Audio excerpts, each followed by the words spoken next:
Okay. So, like, how are you actually doing? I am good, really happy and excited about what we're working on and my studio practice and balance of life. I think I'm just really over school, and Devin's medical stuff is Uh, um, still not good hmm. and very complicated. Dang, I But did not yeah, realize. how are you doing?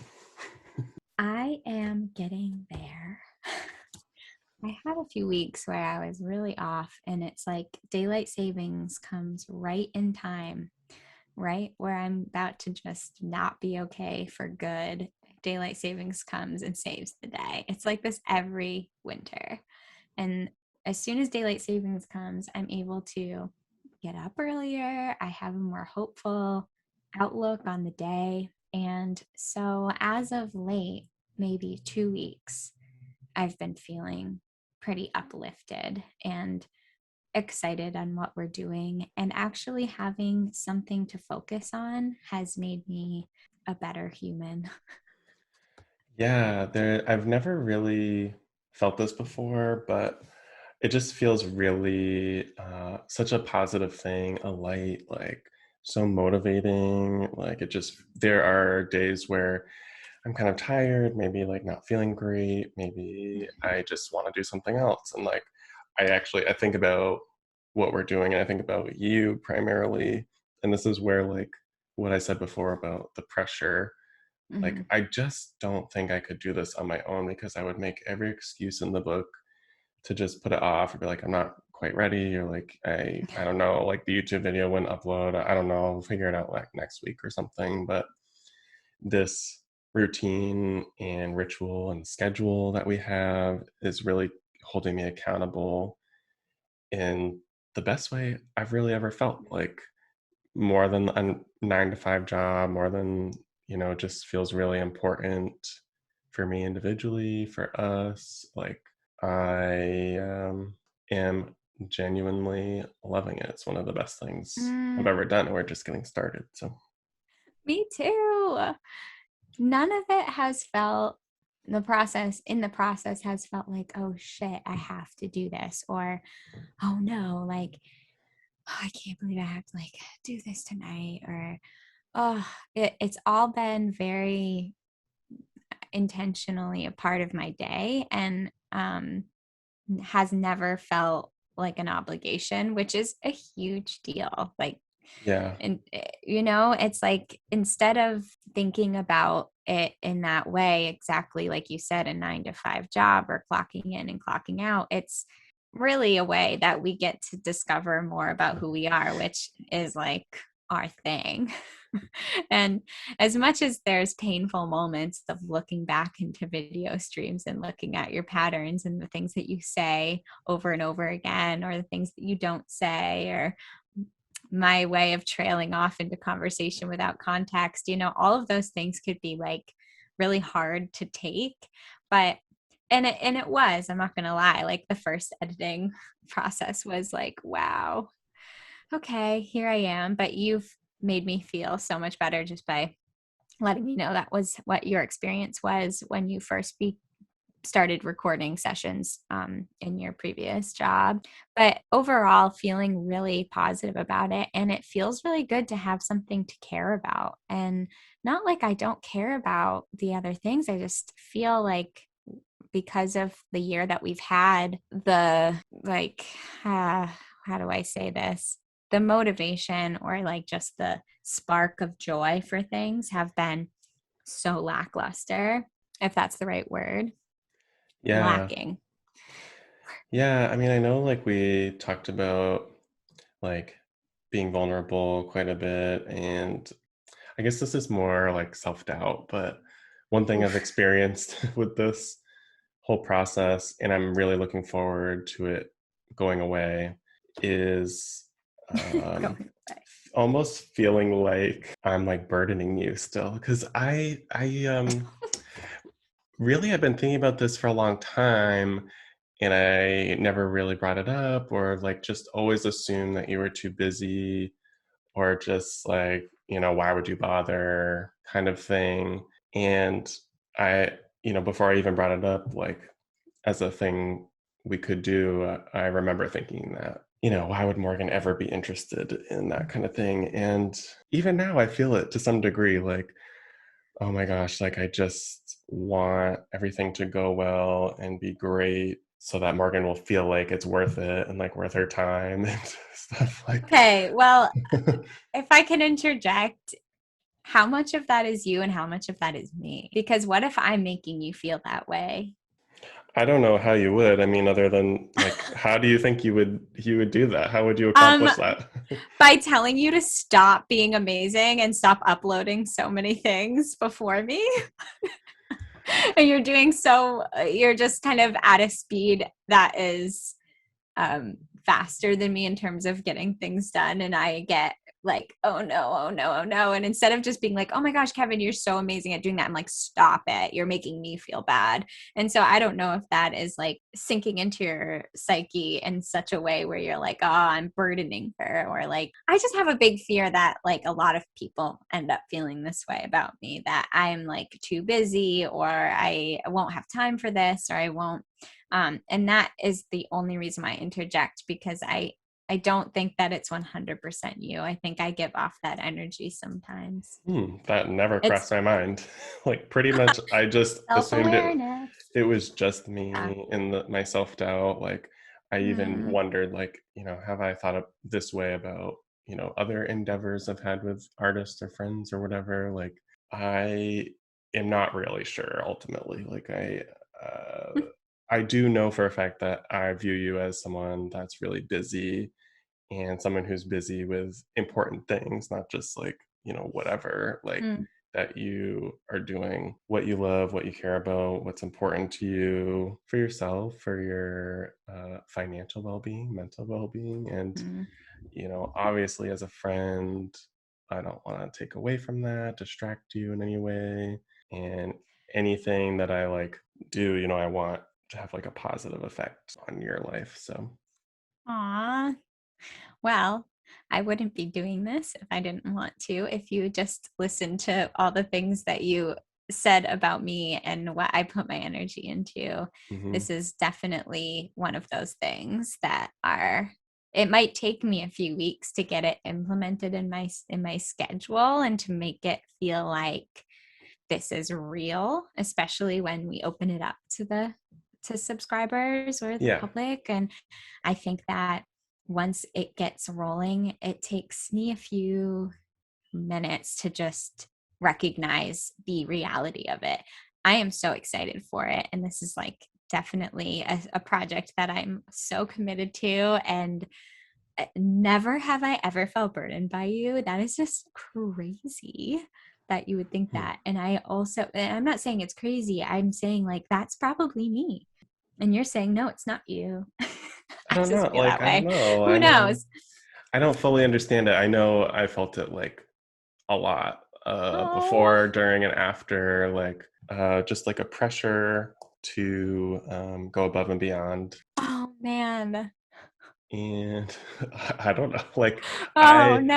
am looking forward to just kind of getting into a flow and a routine where I don't even really question anything other than the task at hand, like recording the video, making the painting, talking with you, Mm, collaborating with you, and just kind of like it's just part of life. And I'm not like, so having that self doubt. I mm. obviously it's a brand new project and we have a lot of hopes and we're like putting a lot of time and effort. So there's pressure naturally, like Yeah, for us. Yeah.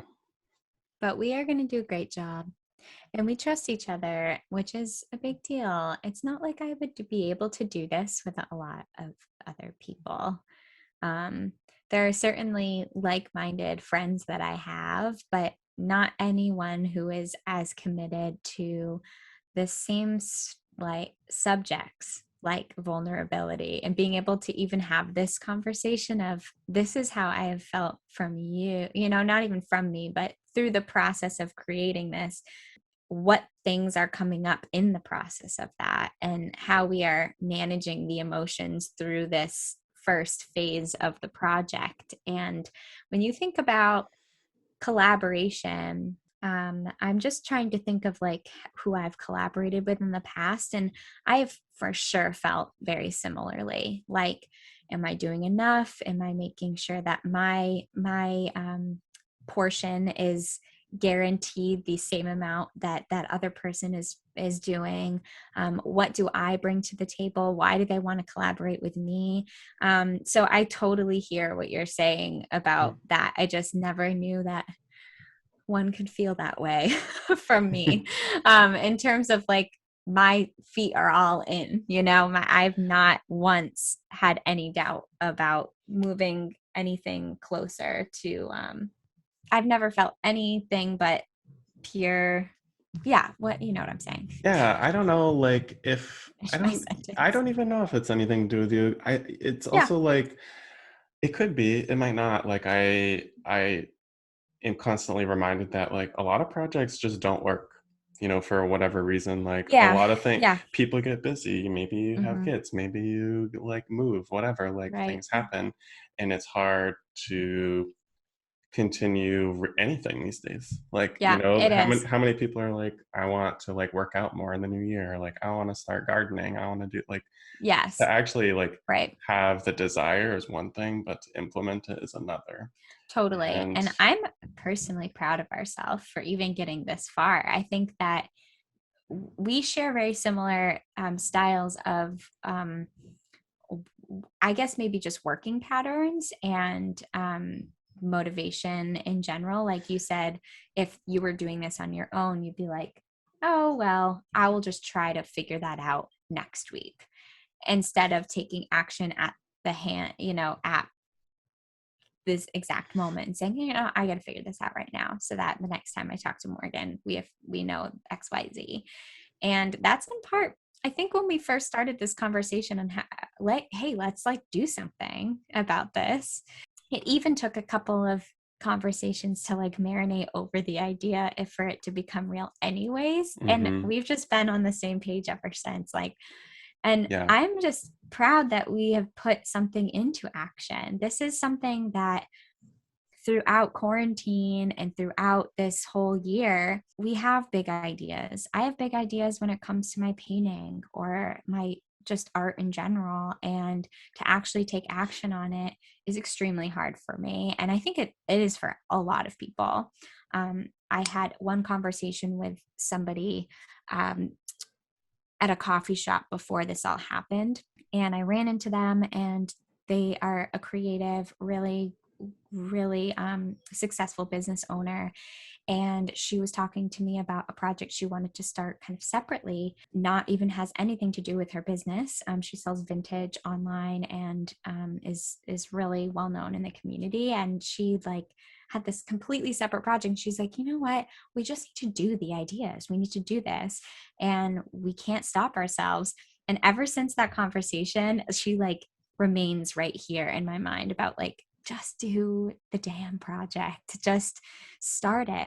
And why does it take so much time to just get yourself the oomph for that? I don't, yeah, I guess motivation is the word I'm using today. yeah. But that motivation to actually put it forth, like it's a bitch. It takes so much effort. We're so used to our daily lives. I don't know if it's about that or if it's about our creature of habit structures we already have like listed in our brain. You just moved to a new city, you have plenty to think about, right? Like, I started a new job, I have plenty to think about. But when it comes to our gut, I'm just really proud of us.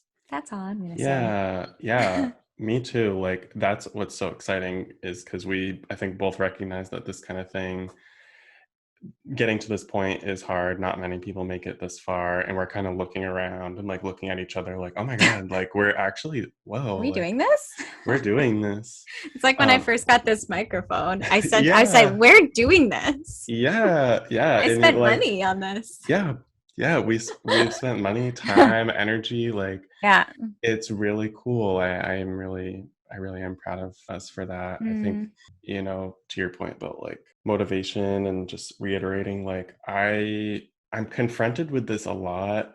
I think both with this project and also school, because I'm in my last class, which is like a thesis kind of thing, which is very open-ended mm, and self-driven. And, with quarantine, like I'm home and there's no 9 to 5, there's no obligation in classes over Zoom. And I think I'm feeling this like warped sense of like pressure is not real. And honestly, I've been disappointed in myself, like at this realization that like, wow, I really thrive slash unfortunately depend on pressure to be productive. And it's something I really want to work on, and it's something I've been thinking about a lot. So, how I'm going to work on it, I don't know. Like I I'm know. just I'm just going to try and approach it with more curiosity and try and figure out, those mornings where I'm like just wanting to stay in bed, or I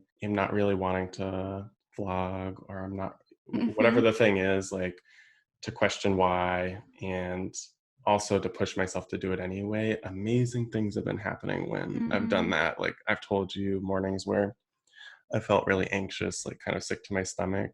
I thought about you, which is again why this wouldn't work, because if it was just me, there's no pressure for me to push through, unfortunately. So I Well, there are need, no inner voices saying, hey, yeah. you have to So, do this. so I need you. And Yeah. in that moment, I thought about you. I'm like, well, we're doing this. Like, I don't want to let her down. So I'm going to record. And I did record, and I talked a little bit about anxiety, and I'm looking forward to talking about it more, Hmm. sharing more of myself. And I felt so good. So good. I was like, oh my God, I really like, it was uncomfortable, like the Hmm. push. But once I was on the other side, I was just so proud of myself. So maybe it's just repetition. Maybe it's just more of Sure. that. Like, I don't know. I think that it was a risk and you pushed through it and you did it. It was like a personal risk of like putting yourself in a very vulnerable position and not knowing if you could even do it, but you tried anyways and it was successful. Now, it might not happen every single time like that. It might feel terrible, even worse after.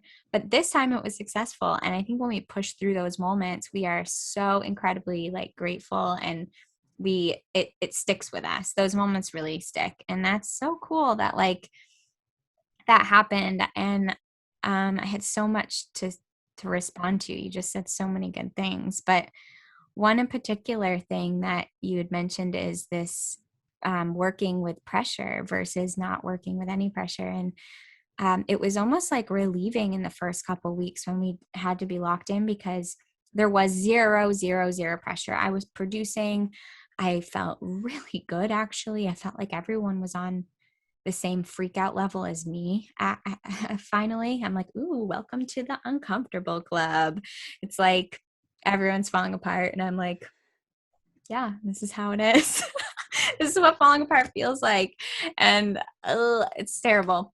And then there was some point in the pandemic where that stopped. It was like, if I don't have a deadline, I will not get anything done.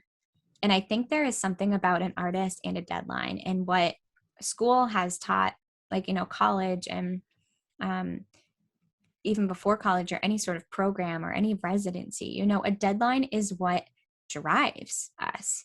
And I still work that way 100%. The reason why I wasn't producing as many paintings is because I didn't have anywhere for them to go. Yeah. And that makes me feel like such a bad artist. It makes me feel like I shouldn't even be I'm not even a real painter.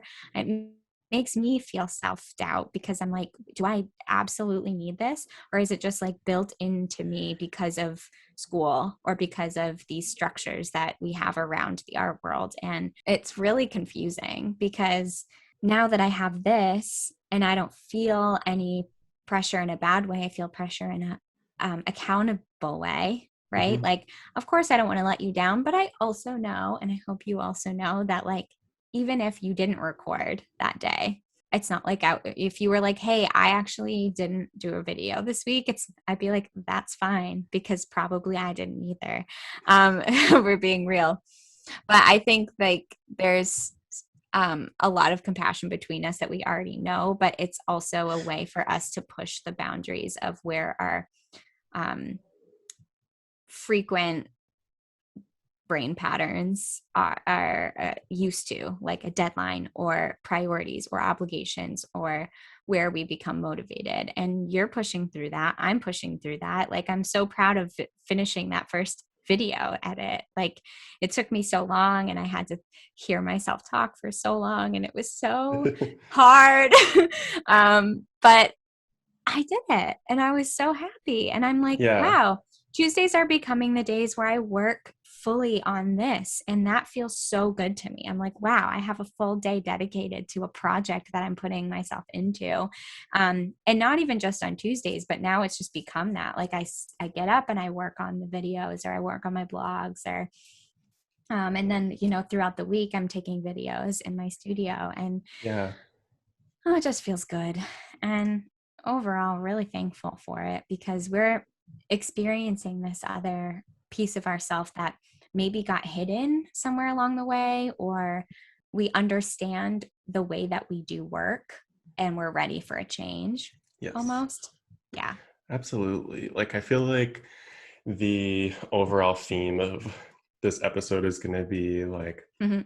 our emotional response to starting this project, which I think, going back to like what we wanted out of this whole project, is about, continuing what we've always done and supporting each other, of course, but also the main thing is like opening it up to others to feel like they're a part of the conversation Yeah. and learn and grow from what we're experiencing. And, hopefully there's a lot in here that will inspire people to do whatever project they want to do. Like I don't see a lot of creative people online sharing like their insecurities and talking about vulnerability about when they started something new. And this episode will have it all. Like, we're sharing everything in a very real and honest way, and we're persevering. So I hope Yeah. that's inspiring to anyone who has been like putting their personal projects on a back burner. I was wondering, like, on that note, like, what's like a piece of advice you would give someone that wants to start something new, Mm. maybe similar to what we started or not? Like, what advice would you give? Yeah. My main advice would be to write down, before you start, all of the what ifs that pop into your head about, what if it's not good enough? What if, whatever your what ifs are, what your fears are about it, what it's going to take for you to actually do it, but really going back into that passionate place that made you think about doing it in the first place and trying your hardest to stay there.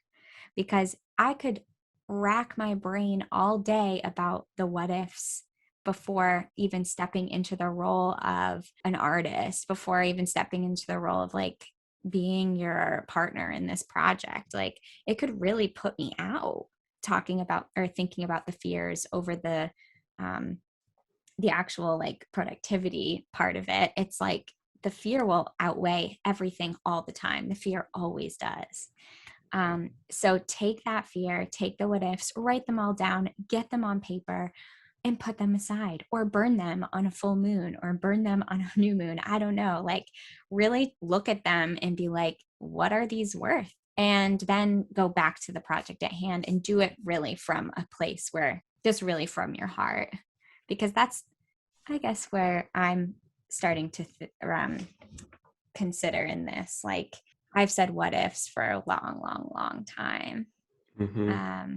And it did take really big moments like this. And I remember specific moments in my residency and opportunities that I've had where maybe I haven't taken it in full. I haven't taken my opportunities to the full potential because of my fear. Yeah, it's like I asked a question that, I don't even know. This is also a project like this I haven't really done before. Like I can talk about doing podcasts and conversations and perform like whatever on and on and on, but Mm-hmm. I was always paid to do that. And in fact, it was my job. If I didn't do it, I would be fired. So we're talking about starting something on your own from your heart because you want it. And I think you hit on many important things to remember. The biggest one is like, I remember talking about this so much in the beginning about all the what ifs. And you and I kept repeating, like, you know what, if fill in the blank happens, like, we're doing this for each other. Like, we're just Yeah. like putting a structure around something we've done on our own with no pressure because we wanted to for over a year. Mhm. And that's it. Like, if we can't do this, if it doesn't work, if whatever, like, it's okay. We're doing this for each other. And I think after about a month in, we're realizing for ourselves, like, Mhm. all the stuff that we're confronted with about ourselves. It's uncomfortable, but I'm like kind of obsessed with it. Like, I want to keep seeing myself clearer and understand what makes me tick and Right. like how I can approach that with curiosity too. Because you don't always necessarily need to change it, but it's nice to be aware of who you are. Yeah, there's what you're saying actually reminded me of a quote that I highlighted from The Artist Way, which I know you're kind of doing as Mm-hmm. well. And I do want to know like where you're at. But Shakti Gawain, I don't know if how you say the last name, said, "We will discover the nature of our particular genius when we stop trying to conform to our own or to other people's models, learn to be ourselves, and allow our natural channel to open." And that just reminded me of what you were saying. Like, as soon as we can let that idea of the what if or the fear go, we're able to really let things happen naturally, like what we've been doing for over a year. It's just having these conversations. What's really truly different than what we're doing now? It's like something that's already natural to us. It's already who we are. It's Yeah. already what we're exploring and what the questions that we ask ourselves all the time. And now we're just putting it on display for other people to Right. see, Yeah. which will bring up more, but it's our own natural thing. And when you ask me, what is some advice, it's to understand that your idea is your genius, that you have, it's uniquely yours and no one else's. If you were inspired by somebody and that's given you great potential to really make it your own, that's one thing. Don't steal someone else's idea, but what idea that you're trying to get out into the world is yours and it's nobody else's. And that can actually come with a sense of ease where you're like, oh Mm-hmm. yeah, it's actually less fearful if you think about it that way. Yeah, I mean, we haven't really even talked about that, but there are a lot of components where I've felt that way Yeah. too. Like, wow, Hmm. this is really, because it's coming from the heart. Am I am constantly surprised at how easy things have been. Like, Yeah, me even too. recording, even like it's kind of like everything has simultaneously been uncomfortable and awkward, but also really easy. Like, it is Same. so, I mean, the main thing we've been doing is the conversations and the vlogs. And like, I just so remember like the first time we recorded and there's like a shift, like this pressure. And then, even when I'm on my own recording, there's like a shift, like, how should I present myself? And I don't even really think about that too much anymore, and I'm not even that far into it. Like, it's Hmm. just it's becoming more natural. So there's something to be said about just pushing through. Yeah, exactly. Like, bringing it back to that moment that you had of pushing through your own fear and anxiety and then letting yourself work through that moment was a huge realization for you. And when we go back to the genuine part of this whole project for us is to see what comes up, and it's to get out of our own way of the fear and the what ifs Hmm. and how we perceive ourselves and how others perceive us. I mean, that's a really big, at least for me, a big subject in this. It's like the platforms that we're so used to using, I always have to present myself in a very specific way, or there's pressure to.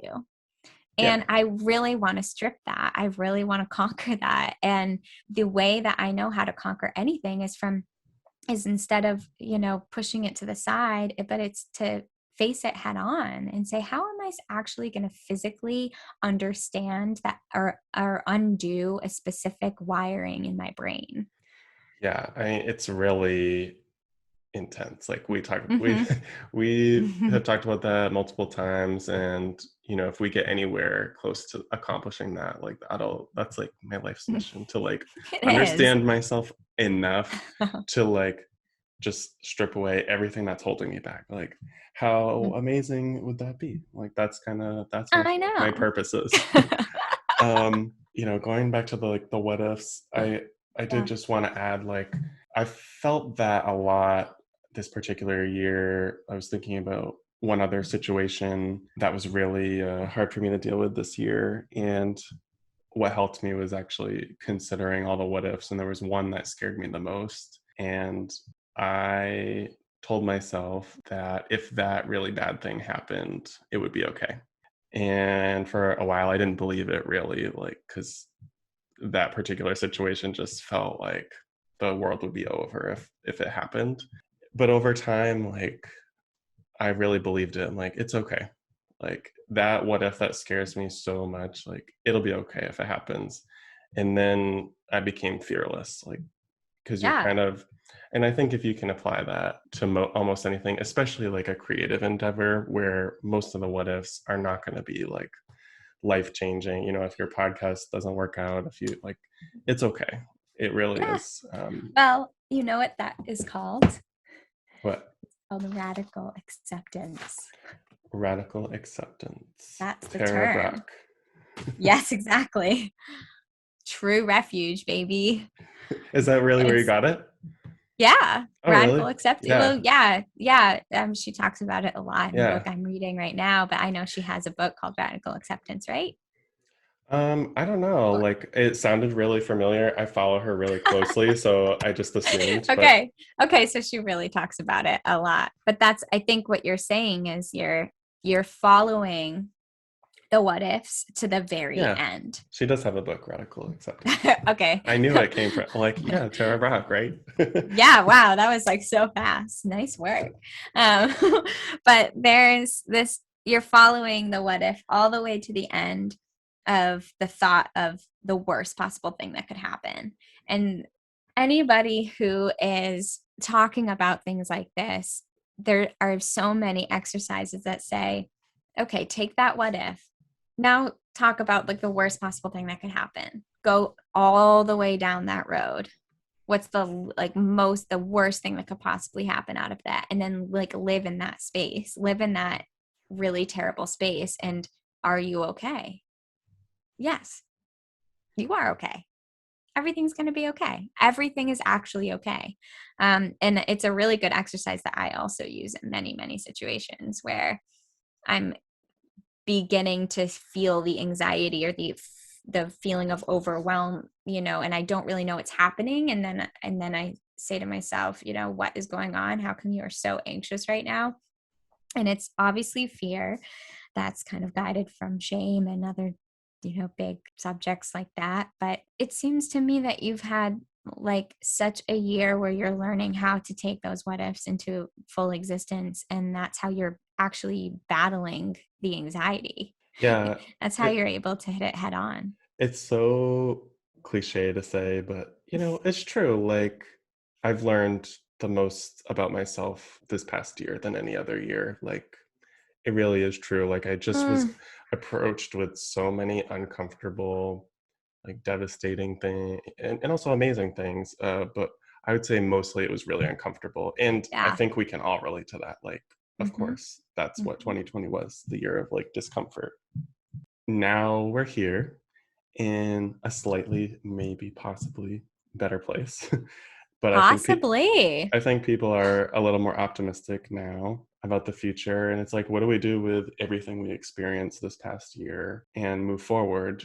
That's mostly what I'm looking forward to, because it's not easy really to, like, sometimes that terrible what if will happen, unfortunately, and Yeah. it's another thing to say you'll be okay, but actually being in it, like, I was alone here for 2 months in California while my boyfriend was getting surgery in another state, and and I like lost my job. There was a lot of stuff that was like back to back, and that is a really hard thing to be in, like a really awful place, the thing that you are afraid of, and tell yourself like it's okay.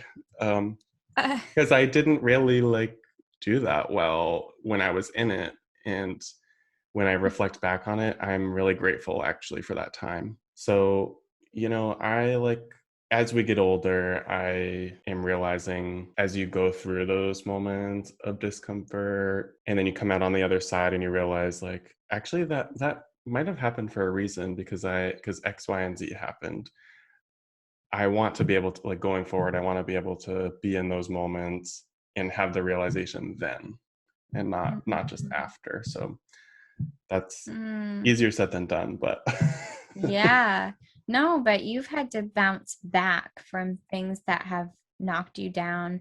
And it is hard to handle when you're doing back to back hardships, right? When one thing happens, you're finally maybe seeing the other side, and then boom, another thing happens. And you're finally seeing, and then boom, another thing happens. You're like, whoa, what, when you start to feel like you cannot catch a break. And it somehow is even bigger than the other times in your life where you felt like you couldn't catch a yeah. break.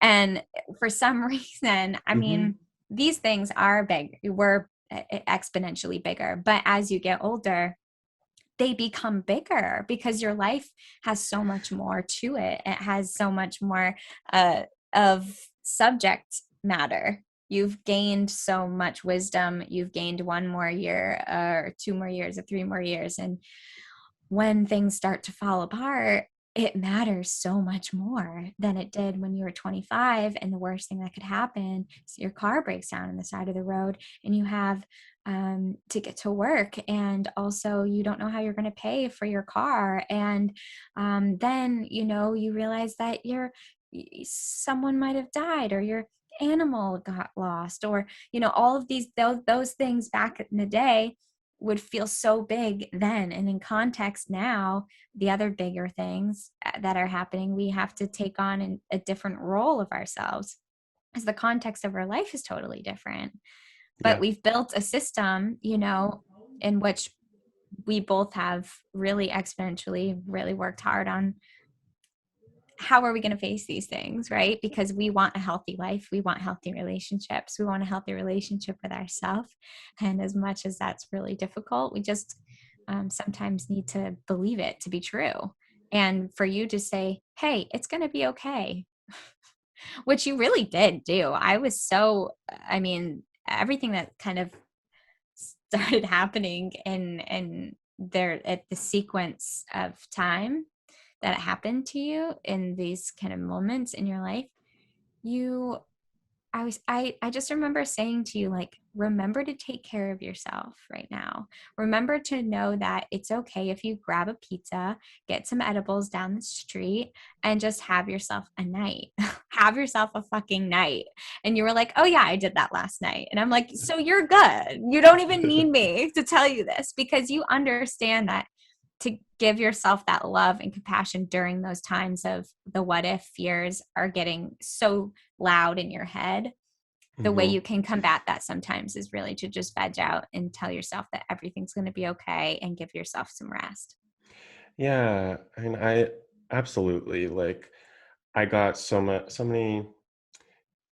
great help and advice from loved ones, and it made me feel not so alone. And that was like a major thing that helped get me through it. I think I talked to another friend of mine, and he always recommends some really good writing techniques, which, you know, my one last bit of advice on this whole thing is like, and you actually touched on it too. I think something about writing is really important, like getting it out into physical space. And you talk about like burning it or ripping it up, Mm, like the words are taking physical form and then you're yeah. performing an action. Like I think that's very powerful Hmm. during that particular time that we've been talking about. Yeah. When I was here by myself, I was told to make two lists, like one list of everything that needs to be done, everything that's on your plate, big, small, whatever, and then the other list you're just going to move everything that feels too overwhelming, too big, to the list that's like the universe list. And it's just like a list of stuff that you feel like you need help with, and trust that the universe will help guide you through. Another writing thing that I do every month is like a list. I make a list of things I'm grateful for, and then underneath I make a list of goals. So the idea is like to not just keep making goals and not recognize all of the goals you accomplished, or the things that Mhm. you Mhm. don't want to keep Mhm. wanting and not recognizing what you have, kind of thing. And I could do it more. Like, I think I could probably do it every day, right? Like a gratitude thing. But I make sure to do it every month, and it is amazing. Like, Mhm. it's I think they've done some studies on like it's like actually scientifically proven to like Something make about it. the chemicals in our brain release the same amount of serotonin level or whatever when we give gratitude Yeah, than we do when we are also putting ourselves down. So, like, the most that you could do is just to offer some sense of gratitude and think about what you're grateful for and like meditate on it. It totally yeah, lifts things. exactly. That's what Yeah. I did. Yeah. I do that like routinely, and Mm, all of that stuff you just said, like, actually I felt physically. And yeah. I think it's also cool if you do it long enough, you look at some of the things that were goals that actually worked their way on the Oh gratitude my list. God. Yeah, So totally. that's another thing I would recommend. Like, I there's probably some people that are more spiritual than others. Like, if you Yeah. don't want to do like the universe list, I think the gratitude one is perfect for anyone. Yes, I think that's perfect. But let me just remind you, Kevin, it took you a while to like even reach out to certain people about the hardships that you were going through. And I don't mean to call you out, but I also want to speak to how hard it is to get out of that space, even though you're telling yourself, and maybe we need to live in that space for a little bit. I know when I'm really struggling, it's very difficult for me to reach out to anyone and say, hey, I'm struggling with XYZ. Do you have any piece of advice you might be able to give me? Or what are your thoughts on self doubt? Because right now I'm really struggling with this. And it seems like you have plenty of resources. You have a lot of good resources in which you go to, but it takes a lot of time in the really, really heavy, really hard moments, of course. And I just want to ask you about that because I have found more and more that it's taking me less time to ask people um, or to reach out to people right now. When I was really, really depressed, maybe a few months ago, I don't think I talked to a single soul about it because I was ashamed, obviously. But that time period where we're sitting with it, just us, before we get advice from anybody, before we contact our friends and say, hey, so by the way, I lost my job. You realize that you get a ton of support. And I kept being like, have you talked to XYZ about this? Like, maybe you should call them. And you're like, you know what? Maybe I should. And you don't have to talk about this, but I just remember how much you came back and said, oh, I finally told this person and they like were so supportive and I feel a lot better. And I know these are all things that like they basically tell you in every book to do is to reach out when you're in a low place. But I'm more talking about the place where you sat with it for a while. And then like, Hmm. um, what actually drove you to reach out to people you were able, I think when you were able to finally reach out to people you were able to receive, if that makes sense. Yeah, I mean, I think I'm putting you on the spot. I can talk really eloquently about things that I've experienced over and over and over because I notice patterns, and I can notice myself in a clearer way. And like the experience you're talking about is something I've never experienced before. I've Sure. never spent that much time alone ever. I've Mm-hmm. never been in an apartment for 2 months, not hugging a single soul, not touching, like, In a it new was city. in a new city, like, where it was a lot piled on to like create a experience that was just like v- very specific and very unique and Mm-hmm. very difficult. Yeah. And all I can say is like when it was first happening, when I was first experiencing it, I just did what I felt like I should do.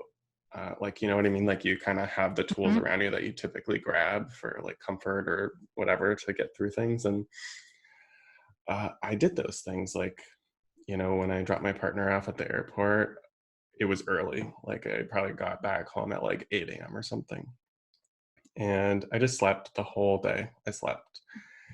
And I like didn't go grocery shopping. I just kind of was eating whatever we had in the house because I didn't want to leave. And sleeping a lot. I wasn't even on my phone. I wasn't watching movies. I wasn't watching Netflix. I was just like sleeping.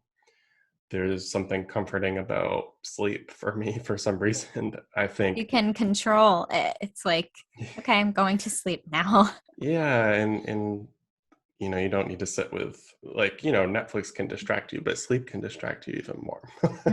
Yeah, um, sleeping is the best. so I went to that a lot, and for some reason, I didn't talk about it with people, which I think is kind of unique because every person I've ever met in my entire life has said the same thing, which is like, wow, like when I first met you, you seem really shy, like it'd be so hard to talk to you, whatever, fill in the blank. That implies that I'm like standoffish. I've never heard otherwise. That's Mhm. always what I've gotten. But anyone that I have actually talked to has said like, you never shut up. Like, it's like we're on like hour 6 and like I cannot dedicate my whole day to talking to you. Like, so Maybe I that's why we're such a good pair. yeah, I just like I am surprised at myself for not wanting to reach Mm. out because surprisingly, for those that are listening, like I am a really social person, really talkative. But in that moment, it just felt like sleep was the best thing. I- in time, I did. I do remember you when we did connect. You did say like, whatever you need to do it. Like, I Yeah. also recognized for the first time that I like go to food quite a bit. Like, I love comfort food. Like, I love Hey. chocolate. I eat chocolate like, or I want to eat chocolate like every day. Like pizza, like anything that's like Yeah. really comforting. And I was eating a lot of that and sleeping and just, you know, I wish I could get on here and say, you know, like it was a really difficult time, but like I just painted every day and I just was like, I just took on the challenge. But this is like part of why we're doing what we're doing, because that Yeah. it might have looked like that online on Instagram, but it really Mm. wasn't. And Yeah. that's Well, why we're here, is like to share the yeah. reality. Like, I really struggled. It took me a while to reach out and talk to people and get help. But I think there was also a sense of trusting yourself in that space. I mean, you were like, yeah, I will eventually tell this person, or I will eventually reach out to Morgan when I want to talk. And I think there is a lot of trust in that for you. Every time I was pulled to call you, because I don't remember having our conversations during that period of time, we kind of like got off. Once you moved, we were trying to figure out the best way. Yeah, So the there was a move. few weeks. Yeah, the move is really kind of struck a lot of changes in our like system because as we talk about in our first episode, we talk about how we actually don't really communicate other than these conversations. We want to text each other or call each other, but it just doesn't really it doesn't really manifest itself into existence because we know we are going to talk Hmm. eventually that week. Yeah. But during that time, I remember like I would think about you and it would be so strong. And I'm like, you gotta call him. And every time I did, you were like, wow, I am so happy you called. And it really made me feel good because I know exactly what you feel when you say that, because you don't realize that needing that person or needing someone to check in with you is a necessity because you're in this survival mode and you're sitting in this space where you are trusting yourself, you are giving to yourself, you are loving yourself, but where there might be a lack, there's a need for something as well. So it's just interesting. I don't know if any of this is making sense, but I think it was just interesting how you were like, you were able to still relate to me. Wow, I am so happy you called. Thank you for calling. Hmm. And it was always in the perfect time. And you were like, Yeah. wow, I was just thinking about you too. And we're so connected. Yeah, I mean, that's a part of it too. Like very like uh connected on that level. So now I'm not even really surprised when that happens. No, um, me neither. because it's just the way it is. I'm sure a lot of Yeah. people can relate. Like, you probably have at least one person where that happens all the time. And it's pretty It, magical. And yeah. I think about those moments. Like, I think you literally called me the day that I saw someone get mugged. And Yes. I was like, just kind of, again, like in my apartment by myself, like kind of just Hmm. scared. And, You didn't even bring it up right away. yeah, I don't think I did. I think I was like talking about how bad and hard my day was. And then you were like, I was like, I have so much crazy stuff to tell you. And you're like, well, I just literally saw someone get mugged. And I was like, what? It's so nuts, the sequence of events and things that have happened to you when you've moved to this city. That like Yeah. one more thing, I was gonna get on a fucking plane and come see you because I was like, I don't even care about COVID right now or the environment. I'm coming to see you right now. It Yeah. was close. It was very Well, close. yeah, COVID was another layer of the whole Of thing. Like course. I didn't even talk about like, cause yeah, No, maybe I I could mean, have been more social. Maybe I could have invited someone. I just, it was another thing that was added to the, no. but I think what I'm talking about, a lot of people experience to a certain extent, Yeah, like I think so in too. different No. ways. Like it was a really hard Yeah. year. And Yep. Yep. um, it is good to like unpack it a little bit and talk about Mm-hmm. like ways we coped with things and how we kind of came out on the other side. And I hope it was Mm. helpful for Ugh, me people listening. too. Yeah, I hope so too. I hope that we could, I think that there's a theme in terms of trusting yourself, and when we talk about how do we start something new, and Yeah. how do we trust that process enough to actually put things into action? And then also, how do we trust ourselves when we're in moments and spaces that we know we can't really talk to anyone about at that time? And we Yeah. just need to sit with our feelings and sit with our emotions, and also trust what we do in those and how we decide to manage those emotions, right? Like, you could have been calling several people all day long during these moments of really bad hardship, and that would be one of your ways to sit with the space. But you took a really more silent way of coping and having these mechanisms of like sitting with yourself and taking care of yourself in your own unique way. And I think you trusted that. I think there was a lot of trust in that. You knew, like you said you knew what you needed to do. Yeah. I think maybe like not, it wasn't so obvious, but like somewhere in my gut and my heart, it probably Hmm. was. Yeah, it's listening to yourself. Yeah. Yes. Yeah. Well, as always, so good. Yeah. We will catch up again next week. Yeah, I can't wait to have another conversation with you. Okay. Until Okay. next time. Until next time.